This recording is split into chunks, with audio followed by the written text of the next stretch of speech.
Selamat malam, terima kasih atas waktu yang telah diberikan kepada kami. Sekarang kami akan mempresentasikan hasil kerja kelompok kami.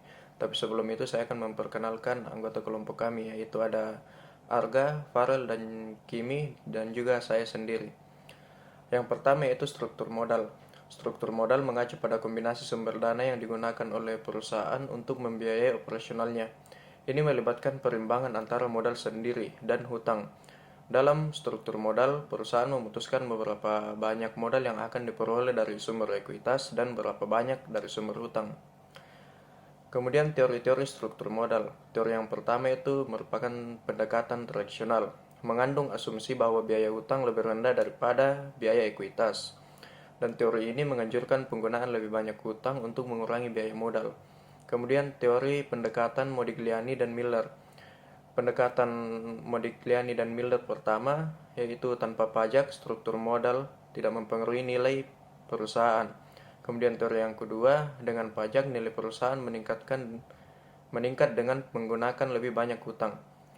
Yang ketiga, teori trade-off, menekankan pada kombinasi optimal dari seluruh sumber dana yang memaksimalkan nilai perusahaan dan meminimalkan biaya modal.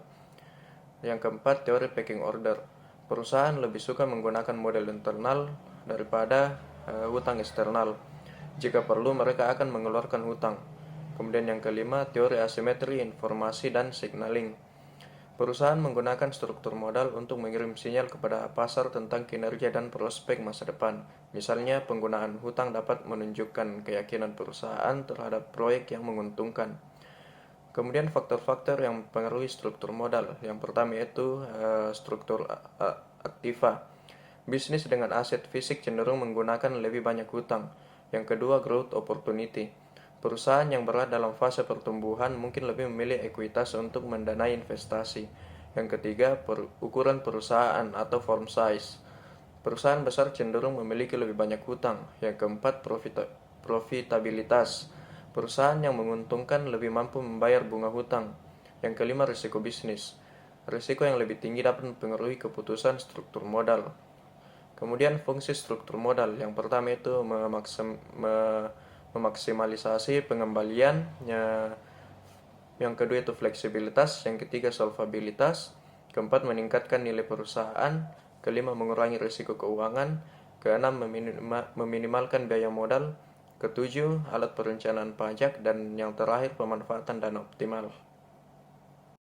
Studi ini mempertimbangkan faktor-faktor yang mempengaruhi struktur modal di perusahaan besar dan kecil menengah di Portugal selama dan setelah program penyesuaian ekonomi Troika.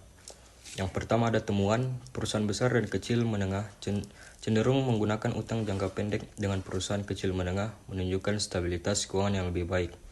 Yang kedua, metode. Penelitian melibatkan penggunaan metode data panel lanjutan selama periode 2010 sampai 2016 untuk menyoroti perbedaan dalam faktor-faktor yang mempengaruhi leverage di berbagai ukuran perusahaan dan kondisi ekonomi. Yang ketiga, pentingnya siklus ekonomi. Studi menekankan dampak signifikan dari siklus ekonomi terhadap keputusan struktur modal. Yang keempat, tujuan penelitian bertujuan untuk mengisi celah pengetahuan dan memberikan wawasan bagi para akademisi dan praktisi. Literature review terdiri dari beberapa, yaitu faktor-faktor spesifik perusahaan, hubungan antara profitabilitas dan leverage, asset tangibility dan leverage, akses pendanaan eksternal, peluang pertumbuhan, corporate risk dan usia perusahaan, likuiditas, faktor-faktor spesifik negara, pentingnya pemahaman determinan. Research design. Jadi research design terdiri dari 4, yaitu sampel, metodologi, variabel dependent, variabel independent. Di slide terakhir itu ada conclusion. Yang pertama itu tahun utama. Analisis menyoroti preferensi perusahaan untuk pendanaan internal, terutama selama periode krisis utang berdaulat dan intervensi Troika. Kedua, jenis perusahaan menunjukkan ketergantungan pada utang jangka pendek, mungkin karena pergeseran ekonomi pasca krisis dan restrukturisasi perbankan. Yang kedua, tantangan dan implikasi. Perusahaan besar terlihat membiayai aset jangka panjang dengan utang jangka pendek yang dapat mengganggu keseimbangan keuangan. Yang ketiga, kendala penelitian. Terbatasnya data untuk beberapa perusahaan dan penggunaan data sekunder menjadi batasan utama. Hal ini dapat mengakibatkan ketidakkeakuratan. Yang keempat itu rekomendasi untuk penelitian masa depan. Penelitian berikutnya dapat memperluas cakupan geografis dan faktor budaya, serta menggabungkan kerangka hukum dan lembaga yang berbeda. Sekian dari kelompok kami, mohon maaf bila ada salah kata, kurang dan lebihnya mohon dimaklumi. Terima kasih.